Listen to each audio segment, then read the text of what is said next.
অর্কিডেলিরিয়াম। যখন কোনো ব্যক্তি কোনো কিছু, কোনো বস্তু বা ব্যক্তির ওপর প্রবলভাবে আকর্ষিত হয়ে পড়ে এবং সেটা পাবার জন্য যে কোনো কিছু করতেও প্রস্তুত হয়ে পড়ে, তখন তাকে বলা হয় ম্যানিয়া বা বাতিক। অনেক মানুষের ছোটখাটো কিছু ম্যানিয়া থাকে, যেমন কিছুক্ষণ ছাড়া ছাড়া হাত ধোয়া, কোনো গুছিয়ে রাখা জায়গাকে আবার নতুন করে গোছানো। কিন্তু কিছু কিছু ক্ষেত্রে এই ম্যানিয়া মারাত্মক রোগে পরিণত হয়। মানুষ কোনো কিছুর প্রতি অবসেসড বা মোহগ্রস্ত হয়ে পড়ে। সেই প্রবল আকর্ষণ সে কিছুতেই এড়াতে পারে না। গ্রেট ব্রিটেনে ভিক্টোরিয়ান যুগে সমাজের সবচেয়ে ধনী ব্যক্তিদের মধ্যে এমনই একটি ম্যানিয়া ছড়িয়ে পড়ে। তারা এই অসুখের জন্য যে কোনো অর্থ খরচ করতে রাজি ছিল। এই অসুখের নাম ছিল অর্কিডেলিরিয়াম, অর্কিড সংগ্রহের একটি ম্যানিয়া। অর্কিড অনেক কাল থেকেই মানুষের পছন্দের একটি ফুল। বৈজ্ঞানিকরা গবেষণার ক্ষেত্রেও অনেক সময় এই ফুল ব্যবহার করে থাকে।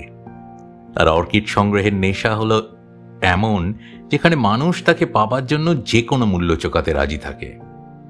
এটিকে কোকেনের নেশার সাথে তুলনা করা হয়েছে। 1800 দশকে গোড়ার দিকে ব্রিটিশ প্রকৃতিবিদ উইলিয়াম জন সোয়াইনসন কিছু রেয়ার অর্কিড ব্যবহার করার পর থেকে ইংল্যান্ডে অর্কিড ম্যানিয়া ছড়িয়ে পড়ে বলে মনে করা হয়। এই গাছ যখন সোয়াইনসনের কাছে এসেছিল, তিনি তখন মনে করেছিলেন এটি নিতান্তই আগাছা। কিন্তু যখন সেই গাছে অর্কিড ফুল ফোটে, তখন তা তার পাশাপাশি অনেক মানুষকে এই ফুলের প্রতি প্রবল আকর্ষিত করে তোলে। ধনী পৃষ্ঠপোষক ও ব্যবসায়ীদের দ্বারা প্রেরিত সংগ্রাহক দলরা দ্রুত সমুদ্র পেরিয়ে দক্ষিণ আমেরিকা, দক্ষিণ প্রশান্ত মহাসাগরের জঙ্গল এবং অন্য কোথাও অধরা গাছপালা খোঁজার জন্য বেরিয়ে পড়েছিল। বন্যপ্রাণী, প্রতিকূল আদিবাসী এবং গ্রীষ্মমণ্ডলীয় রোগের ঝুঁকির কারণে এই ধরনের অভিযানগুলি অত্যন্ত ঝুঁকিপূর্ণ ছিল এবং অনেক অর্কিড শিকারী মৃত্যুর মতো ভয়াবহ পরিণতির মুখোমুখি হয়েছিল। যেমন 1901 সালে 8 জন লোকের একটি অভিযান অর্কিডের সন্ধানে ফিলিপাইনের জঙ্গলে প্রবেশ করেছিল, কিন্তু তার মধ্যে কেবলমাত্র 1 জন প্রাণে বেঁচে ফিরে আসতে পেরেছিল এবং একটি বিশাল সংগ্রহ নিয়ে আবির্ভূত হয়েছিল, যা পরে মথ অর্কিড নামে পরিচিত হয়। আরেকজন শিকারী উইলিয়াম আর্নল্ড একবার প্রতিদ্বন্দ্বীর ওপর বন্দুক তাক পর্যন্ত করেছিলেন। দুজন প্রায় ভেনেজুয়েলার দিক থেকে আসার সময় শুট আউট করতেও প্রস্তুত ছিলেন।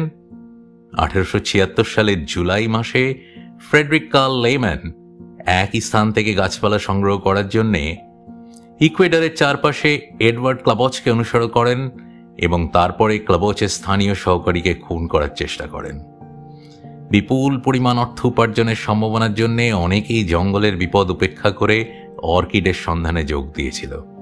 এই শিকারীদের মধ্যে অনেকেই প্রকৃতিবিদ ছিলেন, যারা ইউরোপে তাদের বড় বড় ফার্মগুলি উদ্ভিদ মজুদ রাখার জন্য এবং নতুন প্রজাতি আবিষ্কার করার জন্য নিয়োগ করেছিলেন।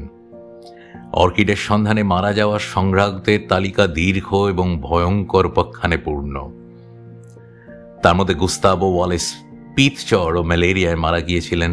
অ্যালবার্ট মেলিকান, যিনি 1891 সালে travels and adventures of an orchid Hunter নামে যুগান্তকারী পাঠ্য প্রকাশ করেছিলেন, তিনি আন্দিজ থেকে অর্কিড আনার জন্য 5টি বিপজ্জনক ভ্রমণে অংশ নিয়েছিলেন। তার চূড়ান্ত অভিযানের সময় তাকে ছুরিকাঘাতে হত্যা করা হয়। ব্রিটেনে অর্কিড ব্যবসায়ীরা অর্থের ধারা ক্রমশ ফুলে পেঁপে উঠতে থাকে। ফ্রেডরিক স্যান্ডার নামক এক ব্যক্তিকে অর্কিড কিং নামে অভিহিত করা হয়। 1886 সালে তিনি রানী ভিক্টোরিয়ার অফিসিয়াল রয়্যাল অর্কিড চাষী ছিলেন। তিনি 23 জন অর্কিড শিকারী নিয়োগ করেছিলেন এবং ইংল্যান্ডের সেন্ট অ্যালবানাসে 60টি গ্রিনহাউস সহ একটি বৃহৎ অর্কিড খামারের মালিক ছিলেন, যেখানে গ্রীষ্মমণ্ডলীয় গাছপালা সংরক্ষণ ও চাষ করা হতো। তার ব্যবসার উন্নতির সাথে সাথে তিনি বেলজিয়ামের নিউ জার্সি এবং ব্রুজেস সামিটেও ফার্ম খোলেন। শোনা যায় স্যান্ডার প্রচুর সংখ্যক গাছপালা অন্যান্য দেশেও পাচার করতেন।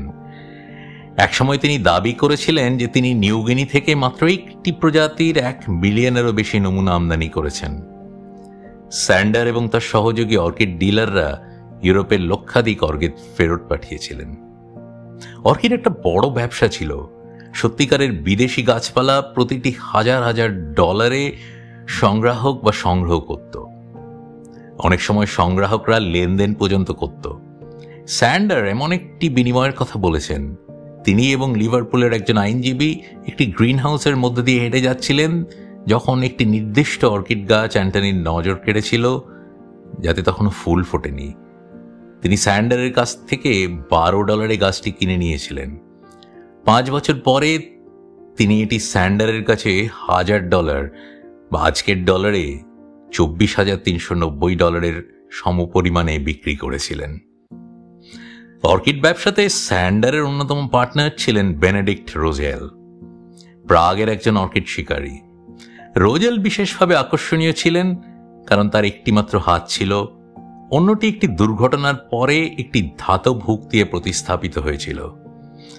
40 বছর ধরে রোজেল আমেরিকা মহাদেশ ধরে ভ্রমণ করেছেন, হয় ঘোড়ার পিঠে বা পায়ে হেঁটে অসংখ্য নতুন নবীন আবিষ্কার করেন এবং প্রচুর লাভে বিক্রি করার জন্য স্যান্ডারের কাছে প্রচুর পরিমাণে ফেরত পাঠান।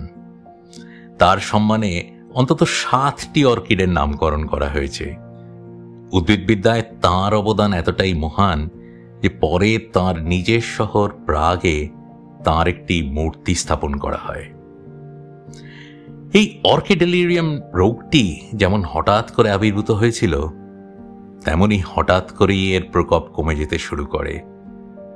অর্কিড শিকারীরাও তাদের অভিযান বন্ধ করতে শুরু করেন, কারণ গ্রিন হাউসের উন্নতি ইউরোপেই নতুন নতুন প্রজাতির অর্কিড চাষের সুযোগ করে দেয়। এছাড়া বোটানিক্যাল বিজ্ঞানের উন্নতিও এক্ষেত্রে দায়ী বলা চলে।